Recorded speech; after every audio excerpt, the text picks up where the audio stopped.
Hi dear friends, welcome to yet another session of Mission Banker. Yes. അപ്പോൾ mission ബാങ്കറിന്റെ ഇന്നത്തെ ഈ ഒരു സെഷനിൽ നമ്മൾ ഡിസ്കസ് ചെയ്യാൻ പോകുന്നത് എൻട്രൻസ് എക്സാമിനേഷനുമായി റിലേറ്റ് ചെയ്ത ടോപ്പിക്സ് ഒക്കെയാണ്.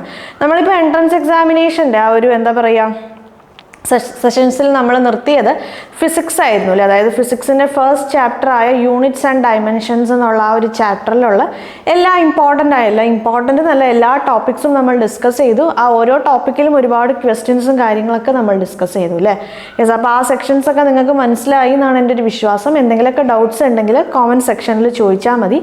അവിടെ എക്സ്പ്ലെയിൻ ചെയ്യാൻ പറ്റുന്ന കാര്യങ്ങളാണെങ്കിൽ നമുക്ക് അവിടെ എക്സ്പ്ലെയിൻ ചെയ്യാം, ഇല്ലെങ്കിൽ നമുക്ക് നമ്മുടെ ഏതെങ്കിലുമൊക്കെ അപ്കമിങ് സെഷൻസിൽ നമുക്കത് ഡിസ്കസ് ചെയ്ത് പോകാം. യെസ്, അപ്പോൾ ഇന്നത്തെ ഈ ഒരു സെഷനിൽ നമ്മൾ ഡിസ്കസ് ചെയ്യാൻ പോണത് ഫിസിക്സിൻ്റെ ഫസ്റ്റ് ചാപ്റ്റർ കഴിഞ്ഞു. ഇപ്പോൾ നമ്മൾ ഡിസ്കസ് ചെയ്യാൻ പോണത് കെമിസ്ട്രിയുടെ ഫസ്റ്റ് ചാപ്റ്ററാണ്. അപ്പോൾ കെമിസ്ട്രിയിലും എന്താ പറയുക, നമുക്കറിയാം നമ്മുടെ എൻട്രൻസ് എക്സാമിനേഷൻ്റെ കാര്യം പറയുമ്പോൾ മെഡിക്കൽ എൻട്രൻസ് എക്സാമിനേഷൻസിന് വേണ്ടിയിട്ടാണ് നമ്മൾ മെഡിസിന് വേണ്ടിയിട്ടുള്ള എൻട്രൻസ് എക്സാമിനേഷന് വേണ്ടി നമ്മൾ പ്രിപ്പയർ ചെയ്യുമ്പോൾ നമുക്ക് ഫിസിക്സും കെമിസ്ട്രിയും ബയോളജിയാണ് ഉണ്ടാവുക, നമുക്ക് മാത്സ് ഉണ്ടാവില്ല. അതേപോലെ എഞ്ചിനീയറിംഗ് എൻട്രൻസ് എക്സാമിനേഷന് വേണ്ടി നമ്മൾ പ്രിപ്പയർ ചെയ്യണ സമയത്തല്ലേ നമുക്ക് എന്തുണ്ടാവും, നമുക്ക് ബയോളജി ഉണ്ടാവില്ല, ഫിസിക്സും കെമിസ്ട്രിയും മാത്സും ഉണ്ടാവും. ബോർഡ് എക്സാമിന് നമുക്ക് കാര്യം 4 സബ്ജക്ട്സ് പഠിക്കാനുണ്ടെങ്കിലും എൻട്രൻസ് എക്സാമിനേഷൻ്റെ കാര്യം വരുമ്പം യെസ് നമുക്ക് നമ്മുടെ as per based on the entrance examination നമുക്ക് മറ്റേ സബ്ജക്റ്റ് ആവശ്യമില്ല. അപ്പോൾ ഇന്നത്തെ ഈ ഒരു സെഷനിൽ നമ്മൾ ഡിസ്കസ് ചെയ്യാൻ പോകുന്നത് കെമിസ്ട്രിയാണ്. നമുക്ക് കെമിസ്ട്രി അങ്ങോട്ട് സ്റ്റാർട്ട് ചെയ്യാം. കെമിസ്ട്രിയുടെ ഫസ്റ്റ് ചാപ്റ്ററിൽ നിന്ന് നമുക്ക് സ്റ്റാർട്ട് ചെയ്യാം അല്ലേ. 1 by 1 ആയി നമുക്ക് ഓരോരോ ടോപ്പിക്സ് ആയിട്ട് ഡിസ്കസ് ചെയ്ത് പോവാം. Some basic concepts of chemistry എന്നുള്ള ഫസ്റ്റ് യൂണിറ്റിൽ നിന്ന് തന്നെ നമുക്ക് സ്റ്റാർട്ട് ചെയ്യാം അല്ലേ. അപ്പോൾ നമുക്ക് നമ്മുടെ സെഷനിലേക്ക് പോയാലോ. അപ്പോൾ നമുക്ക് നോക്കി തുടങ്ങാം അല്ലേ. ഫസ്റ്റ് ചാപ്റ്റർ ആണ് some basic concepts of chemistry. Some basic concepts of chemistry. അപ്പോൾ ചാപ്റ്ററിൻ്റെ പേര് പോലെ തന്നെ നമ്മൾ ഈ ചാപ്റ്ററിൽ പഠിക്കാൻ പോണതും കെമിസ്ട്രിയിലുള്ള കുറച്ച് ബേസിക് ആയ കോൺസെപ്റ്റ്സ് ആണ്. നമുക്കറിയാം കെമിസ്ട്രി എന്ന് പറയുമ്പോൾ നമ്മൾ എൻറ്റയർലി ഒരു പുതിയ ഒരു സംഭവം അല്ലല്ലോ. ഇപ്പോൾ ഫിസിക്സിൽ നമ്മൾ പഠിക്കണ കാര്യം, അല്ലെങ്കിൽ ഫിസിക്സ് ആയാലും അല്ലെങ്കിൽ കെമിസ്ട്രി ആയാലും മാത്സ് ആയാലും അല്ലെങ്കിൽ ബയോളജി ആയാലും നമ്മുടെ സയൻസ് ഗ്രൂപ്പ് എടുക്കുന്ന ആൾക്കാർക്കുള്ളൊരു അഡ്വാൻറ്റേജ് ആണ് നമ്മൾ എൻറ്റയർലി, അതായത് നമുക്ക് ഒരു ബന്ധവും ഇല്ലാത്ത പുതിയ കാര്യങ്ങളല്ല നമ്മൾ ഈ ഒരു ഇതിൽ എന്താ പറയുക നമ്മുടെ ഈ ഒരു സയൻസ് പേപ്പർ അല്ലെങ്കിൽ സയൻസ് ഗ്രൂപ്പിൽ നമ്മൾ പഠിക്കണതല്ലേ. ഓൾറെഡി നമ്മൾ സ്കൂൾ ക്ലാസ്സസിൽ കുറച്ച് കാര്യങ്ങളൊക്കെ നമ്മളിങ്ങനെ പഠിച്ചു പോയിട്ടുണ്ടാകും. അതിൻ്റെ കുറച്ചും കൂടെ ഒരു ഡീറ്റെയിൽഡ് ആയ ഒരു വേർഷനാണ്, അല്ലെങ്കിൽ ഡീറ്റെയിൽഡ് ആയ കാര്യങ്ങളൊക്കെയാണ് നമ്മൾ +1 +2 നമ്മളിപ്പോൾ കോമേഴ്സിൻ്റെ കാര്യമൊക്കെ പറയുമ്പോൾ കോമേഴ്സ് ഗ്രൂപ്പിൻ്റെ കാര്യം നമ്മൾ പറയുമ്പോൾ അവർ പഠിക്കുന്നത് എന്താണ്, എൻറ്റയർലി പുതിയ കാര്യങ്ങളാണ് അവർ പഠിക്കുന്നത്. നമുക്കങ്ങനല്ല. സയൻസ് ഗ്രൂപ്പിൽ പഠിക്കുന്ന പിള്ളേർക്ക് ഏതൊരു ബേസ് ഉണ്ടാവും. ഓൾറെഡി നമ്മൾ ഈ കാര്യങ്ങളൊക്കെ നമ്മൾ അതായത് നമ്മുടെ ഇപ്പോൾ സ്കൂളിൽ, അതായത് ഹൈസ്കൂൾ ക്ലാസ്സസിൽ അല്ലെങ്കിൽ എന്താ പറയുക നമ്മുടെ UP ക്ലാസ്സസിലൊക്കെ അവിടെ എവിടെയൊക്കെ ആയിട്ട് നമ്മൾ കേട്ട പല കാര്യങ്ങളൊക്കെയാണ് നമ്മൾ കുറച്ചും കൂടെ ഡെപ്തായിട്ട് ഡീറ്റെയിൽഡ് ആയിട്ട് നമ്മൾ കവർ ചെയ്യാൻ പോകണം. യെസ്, അപ്പോൾ some basic concepts of chemistry എന്നുള്ള ഈ ഒരു ചാപ്റ്ററിൽ നമ്മൾ പഠിക്കാൻ പോകുന്നത് കുറച്ച് കെമിസ്ട്രിയിൽ നമ്മൾ ബേസിക്കായി അറിഞ്ഞിരിക്കേണ്ട കുറച്ച് കാര്യങ്ങൾ കുറച്ച് ഡീപ്പായിട്ട് നമ്മൾ ഈ ചാപ്റ്ററിൽ നമ്മൾ അനലൈസ് ചെയ്യും. യെസ്, അപ്പോൾ നമ്മൾ പറയുമ്പം ബേസിക് കോൺസെപ്റ്റ്സ് എന്തൊക്കെയാണെന്ന് ചോദിക്കുമ്പോൾ ആദ്യം നമ്മുടെ ഈ ഒരു അതായത് നമുക്കറിയാം കെമിസ്ട്രിയുടെ ഫസ്റ്റ് സെഷനാണിത്. ഫസ്റ്റ് സെഷനിൽ നമ്മൾ പറയുമ്പോൾ നമ്മുടെ ഈ ഒരു ഹോൾ ചാപ്റ്ററിന് നമുക്കൊരു 5 to 6 പാർട്സ് ആയിട്ട് നമുക്ക് ഡിവൈഡ് ചെയ്യാൻ പറ്റും. അപ്പോൾ അതിൽ ഫസ്റ്റ് പാർട്ടാണ് നമ്മളിവിടെ ഡിസ്കസ് ചെയ്യാൻ പോണേ.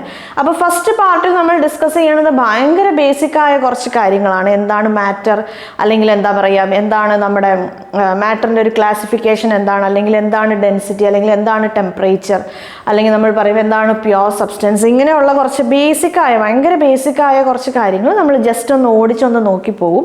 അതാണ് നമ്മുടെ ഫസ്റ്റ് പാർട്ട്. സെക്കൻഡ് പാർട്ടിൽ പിന്നെ നമുക്ക് കുറച്ച് ലോസ്, കെമിക്കൽ കോമ്പിനേഷൻസിൽ കുറച്ച് ലോസും കാര്യങ്ങളൊക്കെ പഠിക്കാനുണ്ട്. അതിന് ആ ഓരോ ലോസും എന്താണ്, ആ ഓരോ ലോസിനെ ബേസ് ചെയ്ത് നമ്മൾ കുറച്ച് പ്രോബ്ലംസും കാര്യങ്ങളൊക്കെ ഡിസ്കസ് ചെയ്യും. പിന്നെ നമ്മൾ എന്താണ് മോളിക്കുലർ ഫോർമുല, എന്താണ് എംപെരിക്കൽ ഫോർമുല, അത് നമ്മൾ എങ്ങനെ കണ്ടുപിടിക്കും എന്നുള്ള കുറച്ച് കാര്യങ്ങളൊക്കെ നമ്മൾ ഡിസ്കസ് ചെയ്യും. അതേപോലെ എന്താണ് പെർസെൻറ്റേജ് കോമ്പോസിഷൻ അല്ലെ. ഇപ്പോൾ ഒരു കോമ്പൗണ്ട് നമ്മൾ എടുക്കുവാണ്, അല്ലെങ്കിൽ ഒരു സൊല്യൂഷൻ നമ്മൾ എടുക്കുവാണ്, അപ്പോൾ അതിൽ ഓരോ പാർട്ടും എന്തോരം ഉണ്ട്, അല്ലെങ്കിൽ ഓരോ എലമെൻറ്റ് എന്തോരം ഉണ്ടെന്നുള്ള കാര്യങ്ങളൊക്കെ. അപ്പോൾ അങ്ങനെ കുറച്ച് ഭയങ്കര ബേസിക്കായ കുറച്ച് കാര്യങ്ങളൊക്കെയാണ് നമ്മൾ ഈ ഒരു പേര് പോലെ തന്നെ ഈ ചാപ്റ്ററിൽ നമ്മൾ പഠിക്കാൻ പോകണം. യെസ്, അപ്പോൾ നമുക്ക് 1 by 1 ആയിട്ട് നമുക്ക് നോക്കി തുടങ്ങാം. എന്തായാലും നമുക്ക് ഫസ്റ്റ് പാർട്ടിൽ നിന്ന് സ്റ്റാർട്ട് ചെയ്യാം. അപ്പോൾ നമ്മുടെ ഫസ്റ്റ് പാർട്ട് എന്ന് പറയുമ്പോൾ ഇറ്റ്സ് ഓൾ അബൌട്ട് മാറ്റർ. ചില ഭയങ്കര ബേസിക്കായ കുറച്ച് കാര്യങ്ങളാണ് നമ്മൾ മനസ്സിലാക്കാൻ പോകുന്നത്. അപ്പോൾ ബേസിക്കായ കാര്യങ്ങൾ എന്ന് പറയുമ്പോൾ നമുക്കറിയാം കെമിസ്ട്രിയിൽ നമ്മൾ എന്താണ് മെയിനായിട്ട് നമ്മൾ ഈ കെമിസ്ട്രി എന്നുള്ള ഈ ഒരു ഫീൽഡിൽ നമ്മൾ എന്താണ് പഠിക്കുന്നത്? കെമിസ്ട്രി എന്നുള്ള ഈ ഒരു ഫീൽഡിൽ നമ്മൾ പഠിക്കണം എന്താണെന്ന് വെച്ചാൽ ഒരു മാറ്ററിൻ്റെ കെമിക്കൽ കോമ്പോസിഷൻ എന്താണ്, അതിൽ എന്തൊക്കെ സാധനങ്ങളാണ് ആ ഒരു മാറ്ററിൽ അടങ്ങിയിട്ടുള്ളത്, ആ ഒരു മാറ്ററിൻ്റെ അതായത് ആ ഒരു മാറ്റർ എങ്ങനെയാണ് കെമിക്കൽ റിയാക്ഷൻസിൽ പങ്കെടുക്കുന്ന സമയത്ത് അതിൽ വേറെ വേരിയേഷൻസ് എന്തൊക്കെയാണല്ലോ. അപ്പോൾ ഒരു മാറ്റർ നമുക്ക് കിട്ടിയാൽ അതിൻ്റെ ഒരു സ്ട്രക്ചർ എന്താണ്, അല്ലെങ്കിൽ അതിൻ്റെ ഒരു കോമ്പോസിഷൻ എന്താണ്, അല്ലെങ്കിൽ അതൊരു റിയാക്ഷനിൽ അതെങ്ങനെയാണ് പങ്കെടുക്കണേ, ഇങ്ങനെയുള്ള കുറേ കാര്യങ്ങളൊക്കെയാണ് നമ്മൾ ഏത് സബ്ജക്റ്റിൽ ഡിസ്കസ് ചെയ്യണേ? കെമിസ്ട്രി എന്നുള്ള ഈ ഒരു സബ്ജക്റ്റിൽ ഡിസ്കസ് ചെയ്യണം. അപ്പോൾ ഓൾ അബൌട്ട് മാറ്ററാണ്. മാറ്റർ എന്ന് പറയുന്ന മാറ്ററിലുള്ള കോൺസ്റ്റിറ്റ്യൂവൻറ്റ് പാർട്ടിക്കിൾസ് എന്താണ്, അതിൻ്റെ പ്രത്യേകതകൾ എന്താണ്, അല്ലെങ്കിൽ അതിൻ്റെ അതിൻ്റെ റിയാക്ഷനിൽ പങ്കെടുക്കുമ്പം എങ്ങനെയാണ് പങ്കെടുക്കുക, ഇങ്ങനെയുള്ള അതിൻ്റെ ഒരു കെമിക്കൽ സ്ട്രക്ചറിനെ കുറിച്ചും അതിൻ്റെ ഡീറ്റെയിൽസും കാര്യങ്ങളൊക്കെയാണ് നമ്മൾ ഈ കെമിസ്ട്രി എന്ന് പറയുന്ന ഈ ഒരു സബ്ജക്റ്റിൽ ഡീൽ ചെയ്യണേ. അപ്പോൾ നമുക്കറിയാം നമ്മൾ ഡീൽ ചെയ്യാൻ പോണത് മാറ്ററിനെ കുറിച്ചാണ് അല്ലേ. നമ്മൾ ഡീൽ ചെയ്യാൻ പോണത് മാറ്ററിനെ കുറിച്ചാണ്. അപ്പോൾ എന്താണ് മാറ്റർ? മാറ്റർ എന്ന് പറഞ്ഞു കഴിഞ്ഞാൽ എനിത്തിങ് ദാറ്റ് ഓക്യുപ്പൈസ് സ്പേസിനെയാണ് നമ്മൾ മാറ്റർ എന്ന് പറയുന്നത്. നമുക്കറിയാം ഈ യൂണിവേഴ്സ് എന്ന് പറയുന്നത് ഒരുപാട് മാറ്റേഴ്സ് കൊണ്ട് ഉണ്ടാക്കിയിട്ടുള്ളതാണ് നമ്മുടെ ഈ യൂണിവേഴ്സ് അല്ലേ. നമ്മുടെ ഈ ഒരു യൂണിവേഴ്സിൽ ഒരുപാട് മാറ്റർ ഉണ്ട്. അപ്പോൾ എന്താണ് മാറ്റർ? എന്ത് സാധനവും അതിന് ഇരിക്കാൻ കുറച്ച് സ്ഥലം വേണോ, അതിന് നമുക്ക് മാറ്റർ എന്ന് പറയാം. അപ്പോൾ നമ്മുടെ ഈ ഒരു മാർക്കർ ഒരു മാറ്ററാണ്. എനിക്ക് നിൽക്കാനൊരു സ്പേസ് വേണം, സോ ഞാനൊരു മാറ്ററാണ്. ഈ വീഡിയോ കണ്ടുകൊണ്ടിരിക്കുന്ന നിങ്ങളൊരു മാറ്ററാണ്. നമ്മൾ ഈ വീഡിയോ ഷൂട്ട് ചെയ്യുന്ന ഈ ക്യാമറ ഒരു മാറ്ററാണ്. അല്ലെങ്കിൽ ഇപ്പോൾ ഒരു വാട്ടർ അല്ലെ, ഇപ്പോൾ ഒരു പുഴയിൽ കുറേ വെള്ളം ഉണ്ടെങ്കിൽ ആ വെള്ളം ഒരു മാറ്ററാണ്. അല്ലെങ്കിൽ ഇപ്പോൾ നമ്മുടെ ഈ ഒരു സ്പേസിൽ ഈ ഒരു റൂമിൽ നമുക്ക് കുറേ കുറേ എയർ ഉണ്ട്, ആ എയർ ഒരു മാറ്ററാണ്. അങ്ങനെ എന്ത് സാധനവും അതിന് ഇരിക്കാൻ കുറച്ച് സ്പേസ് വേണം, അതിന് ഓക്യുപ്പൈ ചെയ്യാൻ വേണ്ടി കുറച്ച് സ്പേസ് വേണമെങ്കിൽ നമുക്കതിനെ എന്ത് പറയാൻ പറ്റും? നമുക്കതിനെ മാറ്റർ എന്ന് പറയാൻ പറ്റും. അപ്പോൾ മാറ്ററിൻ്റെ കാര്യം നമ്മൾ പറയുമ്പം മാറ്റർ എപ്പോഴും 3 സ്റ്റേറ്റ്സിലാണ് എക്സിസ്റ്റ് ചെയ്യാറ്. There are 3 States of matter. അപ്പോൾ എന്തൊക്കെയാണ് ആ 3 സ്റ്റേറ്റ്സ് ഓഫ് മാറ്റർ എന്ന് ചോദിച്ചാൽ, ഒന്ന് സോളിഡാണ്, രണ്ടാമത്തത് ലിക്വിഡാണ്, മൂന്നാമത്തതാണ് ഗ്യാസ്. അപ്പോൾ അങ്ങനെ നമുക്ക് 3 സ്റ്റേറ്റ്സ് ഓഫ് മാറ്റർ ആണ് നമുക്കുള്ളത്. ഒന്ന് സോളിഡാണ്, ഒന്ന് ലിക്വിഡാണ്, ഒന്ന് ഗ്യാസ് ആണ്. ഇപ്പോൾ നമുക്കറിയാം ഈ ഒരു മാർക്കർ കാണുമ്പോൾ നമുക്കറിയാം ഇതൊരു സോളിഡ് സ്റ്റേറ്റിലുള്ള ഒരു സാധനമാണ്. ഇപ്പോൾ ഒരു വെള്ളം അല്ലെങ്കിൽ ഇപ്പോൾ മിൽക്ക് അല്ലെങ്കിൽ ഓയിൽ അല്ലേ, ഇതൊക്കെ എന്താണ്? ഇതൊക്കെ ലിക്വിഡ് സ്റ്റേറ്റിലുള്ള മാറ്ററാണ്. ഓക്സിജൻ അല്ലെങ്കിൽ കാർബൺ ഡൈ ഓക്സൈഡ് അല്ലെങ്കിൽ ഹൈഡ്രജൻ ഇതൊക്കെ എന്താണ്? ഇതൊക്കെ ഗേഷ്യസ് സ്റ്റേറ്റിലുള്ള മാറ്ററാണ്. അപ്പോൾ മാറ്റർ എപ്പോഴും ഈ 3 സ്റ്റേറ്റിലാണ് എക്സിസ്റ്റ് ചെയ്യാറ്. അപ്പോൾ നമ്മൾ ഈ ഒരു 3 സ്റ്റേറ്റ്സിനെ നമ്മൾ എങ്ങനെ ഡിസ്റ്റിങ്ക്യൂഷ് ചെയ്യും? നമുക്കൊരു മാറ്റർ കിട്ടി, ആ മാറ്റർ സോളിഡ് ആണ്, അല്ലെങ്കിൽ ആ മാറ്റർ ലിക്വിഡ് ആണ്, ആ മാറ്റർ ഗ്യാസ് ആണ്. നമ്മൾ എന്തിൻ്റെ ബേസിസിലാണ് നമ്മൾ പറയണത്? നമ്മൾ പറയുമ്പം അതിലുള്ള കോൺസ്റ്റിറ്റ്യൂവൻറ്റ് പാർട്ടിക്കിൾസിൻ്റെ ഒരു അറേഞ്ച്മെൻറ്റിൻ്റെ ബേസിസിലാണ് നമ്മൾ മാറ്ററിനെ ഇങ്ങനെ 3 സ്റ്റേറ്റ്സ് ആയിട്ട് നമ്മൾ ഡിവൈഡ് ചെയ്തിട്ടുള്ളത്. നമുക്ക് നോക്കിക്കോളൂ. അപ്പോൾ ഇതൊരു സോളിഡ് സ്റ്റേറ്റിലുള്ളൊരു മാറ്ററാണ്, ഇത് നമുക്ക് ലിക്വിഡ് സ്റ്റേറ്റിലുള്ള മാറ്ററാണ്, ഇത് നമുക്ക് ഗേഷ്യസ് സ്റ്റേറ്റിലുള്ള ഒരു മാറ്റർ ആണെന്ന് വിചാരിക്കുക. സോ എന്തിൻ്റെ ബേസിസിലാണെന്ന് പറഞ്ഞപ്പോൾ ഞാൻ പറഞ്ഞു ഇതിലുള്ള കോൺസ്റ്റിറ്റ്യൂവൻറ്റ് പാർട്ടിക്കിൾസിൻ്റെ അറേഞ്ച്മെൻറ്റിൻ്റെ ബേസിസിലാണ്. അപ്പോൾ ഞാനിവിടെ അറേഞ്ച്മെൻറ്റ് വരയ്ക്കാം. സോളിഡ് സ്റ്റേറ്റിൽ പാർട്ടിക്കിൾസ് ഇങ്ങനെ ആയിരിക്കും. സോളിഡ് സ്റ്റേറ്റിലുള്ള ഒരു മാറ്റർ സോളിഡ് സ്റ്റേറ്റിലാണെങ്കിൽ അതിൻ്റെ കോൺസ്റ്റിറ്റ്യൂവൻറ്റ് പാർട്ടിക്കിൾസിൻ്റെ അറേഞ്ച്മെൻറ്റ് ഇങ്ങനെ ആയിരിക്കും. യെസ്,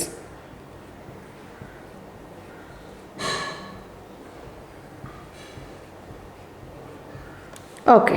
ഇനി നോക്കിക്കോളൂ, ഒരു മാറ്റർ ലിക്വിഡ് സ്റ്റേറ്റിലാണെങ്കിൽ അതിൻ്റെ അറേഞ്ച്മെൻറ്റ് ഇങ്ങനെ ആയിരിക്കും.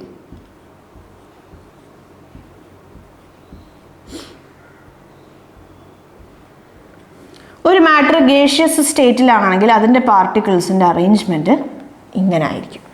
ഓക്കെ, അപ്പോൾ എന്താണ് ഈ ഓരോ പാർട്ടിക്കിൾസിൻ്റെ അറേഞ്ച്മെൻറ്റിൻ്റെ പ്രത്യേകത? നമുക്ക് ആദ്യം സോളിഡിൽ നിന്ന് സ്റ്റാർട്ട് ചെയ്യാം. ഇവിടെ കോൺസ്റ്റിറ്റ്യൂവൻറ്റ് പാർട്ടിക്കിൾസ് നമ്മൾ എങ്ങനെയാണ് അറേഞ്ച് ചെയ്തേക്കണേ?